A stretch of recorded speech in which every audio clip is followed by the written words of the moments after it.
বন্ধুরা নমস্কার, কৃষ্ণ টক্স বাংলা চ্যানেলে আপনাদের স্বাগত। আজ আমরা জীবনের সবচেয়ে মৌলিক একটি প্রশ্ন নিয়ে আলোচনা করব, যা হয়তো আমাদের নিত্যদিনের দৌড়ঝাঁপে চাপা পড়ে যায়। প্রশ্নটি হলো, কোথায় যাচ্ছেন একটু থামুন। আমাদের জীবন এক অবিরাম যাত্রা। জন্ম থেকে মৃত্যু পর্যন্ত আমরা ছুটছি চাকরি, পরিবার, অর্থ, যশ, খ্যাতি, একের পর এক লক্ষ্য পূরণ করতে। কিন্তু এই ছুটে চলার মাঝে যদি কেউ হঠাৎ আমাদের থামিয়ে জিজ্ঞেস করেন, আপনি কোথায় যাচ্ছেন, তখন আমাদের উত্তর কি হবে? আমরা কি কেবল এই জীবনের ক্ষণস্থায়ী প্রাপ্তিগুলোর দিকেই ছুটছি, নাকি এর চেয়েও গভীর কোনো গন্তব্য রয়েছে? এই প্রশ্নের উত্তর জানতে পুরো আলোচনার সঙ্গে থাকুন। আমাদের যাত্রা যে মায়ার আবরণে ঢাকা, তার প্রথম উপলব্ধি আসে নশ্বরতার জ্ঞান থেকে। আমরা চারপাশে দেখছি বন্ধুর মৃত্যু, প্রিয়জনের বিদায়। আমরা জানি আমাদের শরীরও একদিন পঞ্চভূতে বিলীন হবে, তবুও আমরা এমনভাবে জীবন যাপন করি যেন আমরা অমর। এই মাই আমাদের চোখে পর্দা টেনে দেয়, যার ফলে আমরা বর্তমানের ক্ষণস্থায়ী বস্তুকে আঁকড়ে ধরে থাকি। আমরা ছুটতে থাকি সেই সবের পিছনে, যা আমাদের যাত্রার শেষ পর্যন্ত সঙ্গে যাবে না। তাই এই মায়াকে ছিন্ন করার জন্য প্রথম পদক্ষেপ হলো, থামুন এবং নশ্বরতার এই সহজ সত্যটি স্বীকার করুন। অমরত্বের উপলব্ধি, শ্রীমদ্ ভগবদ্গীতার জ্ঞান। যখন আমরা ক্ষণস্থায়ী জগতের এই দৌড় থেকে একটু থামি, তখন শ্রীমদ্ ভগবদ্গীতার শাশ্বত জ্ঞান আমাদের পথ দেখায়। কুরুক্ষেত্রের রণভূমিতে শ্রীকৃষ্ণ অর্জুনকে যে জ্ঞান দান করেছিলেন, তার মূল কথাই হলো আমাদের প্রকৃত স্বরূপ বা আত্মা।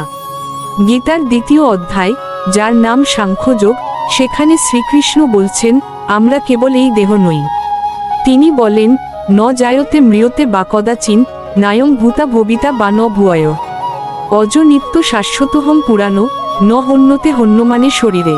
অর্থাৎ আত্মা কখনো জন্মেন না বা মরেনও না। তিনি একবার হয়ে আর হবেন না, এমনও নয়।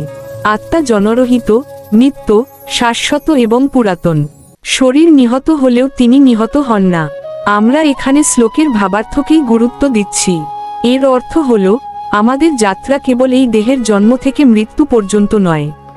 আমাদের প্রকৃত সত্তা, অর্থাৎ আত্মা, এই সব কিছু থেকে অনেক ঊর্ধ্বে, সে অমর। তবে যদি আমাদের আসল গন্তব্য অমরত্ব হয়, তবে আমরা কেন শুধু মায়াময় বস্তুর পিছনে ছুটছি? শ্রীকৃষ্ণ আরও বলেন, নিত্যং হি সর্বগত স্থাণুর অচলহং সনাতন। অর্থাৎ এই আত্মা হলেন নিত্য, সর্বব্যাপী, অপরিবর্তনশীল, স্থাণু, নিশ্চল, অচল এবং চিরন্তন, সনাতন। এই জ্ঞান আমাদের শেখায়, আমাদের যাত্রার লক্ষ্য শরীরকে বাঁচিয়ে রাখা নয়, বরং আত্মাকে সেই পরম সত্তার সঙ্গে যুক্ত করে চিরন্তন শান্তি এবং মুক্তি লাভ করা। সুতরাং কোথায় যাচ্ছেন একটু থামুন, এই আহ্বানের অর্থ হলো আমাদের দৌড়ের দিক পরিবর্তন করা। আর যেন আমরা কেবল অর্থ, যশ বা ক্ষণস্থায়ী সুখের দিকে না ছুটি, যা মৃত্যুর সঙ্গে সঙ্গেই শেষ হয়ে যাবে। বরং আমাদের যাত্রা হওয়া উচিত সেই পথে, যেখানে কর্ম হবে নিষ্কাম, ভক্তি হবে অবিচল এবং জ্ঞান হবে আত্ম অনুসন্ধানের মাধ্যম। গীতার তৃতীয় অধ্যায়, কর্মযোগ আমাদের শেখায়, আসক্তি ত্যাগ করে, ফলের আশা না করে কেবল কর্তব্যকর্ম করে যেতে। এই নিষ্কাম কর্মই আমাদের আত্মার যাত্রাকে শুদ্ধ করে তোলে। যাত্রার শেষে আমাদের লক্ষ্য হওয়া উচিত কেবল জন্ম মৃত্যুর চক্র থেকে মুক্তি লাভ করা, অর্থাৎ আমাদের চিরন্তন ধামে ফেরা। আত্মা চায় মুক্তি, সেই চিরন্তন আশ্রয়, যেখানে আর ফিরে আসতে হয় না। কঠোপনিষদের দ্বিতীয় অধ্যায় বলা হয়েছে, যে পথ জ্ঞানীরা দেখেছেন, সেই পথই নিয়ে যায় চিরন্তনের দিকে, আর যে অজ্ঞানীরা বেছে নেয়, তা নিয়ে যায় পুনর্জন্মের অন্ধকারে। এই কথাটাই বলে দেয়, সব আত্মাই চলে, কিন্তু কারো যাত্রা অমরলোকের দিকে, আর কারো যাত্রা ফিরে আসে মৃত্যুর ঘূর্ণিতে। মৃত্যু মানে শেষ নয়, এই শুধু পরিবর্তন। যেমন দিনের পর আসে রাত, তেমন দেহের পর আসে নতুন দেহ। যে আত্মা ঈশ্বর চিন্তায় থাকে, তার পথ আলোকিত হয়, আর যে আত্মা আসক্ত জগতে, তার পথ ঢেকে যায় অন্ধকারে। ভগবদ্গীতার অষ্টম অধ্যায়ের শেষাংশে ভগবান শ্রীকৃষ্ণ বলেন, যে ব্যক্তি জীবনের শেষ মুহূর্তে আমাকে স্মরণ করে, সে আমার ধামে আসে, আর আর ফিরে আসে না। এই কথাগুলি কেবল আশ্বাস নয়, এগুলো এক শাশ্বত সত্য। যেমন চুম্বক লোহাকে টানে, তেমনি কৃষ্ণ স্মরণ আত্মাকে টেনে আনে তারই ধামে। গরুড় পুরাণের প্রেতখণ্ডে বলা হয়েছে, যখন আত্মা শরীর ত্যাগ করে, তখন সে নিজের কর্মের ছায়া সঙ্গে নিয়ে চলে। সেই কর্মই তার পথ দেখায়। অর্থাৎ আজ আমরা যা ভাবছি, যা করছি, সবই আত্মার পরবর্তী যাত্রার মানচিত্র আঁকছে। যে দয়ালু, সত্যবাদী, ভক্তিপরায়ণ, তার যাত্রা হয় আলোর পথে। আর যে লোভ, ক্রোধ, মায় জড়িয়ে আছে, সে ঘুরে ফেরে জন্ম মৃত্যুর চক্রে। শ্রীমদ্ভাগবত পুরাণের ষষ্ঠ স্কন্ধে এক স্থানে বলা আছে, যে ব্যক্তি জীবনে ভগবানকে আশ্রয় নেয়নি, তার আত্মা মৃত্যুর পরে ঘুরে বেড়ায় নানা পথে, যেমন বাতাস ঘুরে বেড়ায় আকাশে পথ হারিয়ে। এই উক্তিটি আমাদের হৃদয়ে এক জাগরণ তোলে। আমরা কি প্রস্তুত সেই যাত্রার জন্য?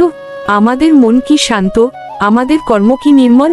ব্রহ্মসূত্রের প্রথম অধ্যায়ের দ্বিতীয় সূত্রে বলা হয়েছে, পরব্রহ্মকেই জানা উচিত, কারণ তিনিই সব কিছুর উৎস, তিনিই গন্তব্য, অর্থাৎ আত্মার শুরু ও শেষ দুটোই কৃষ্ণে।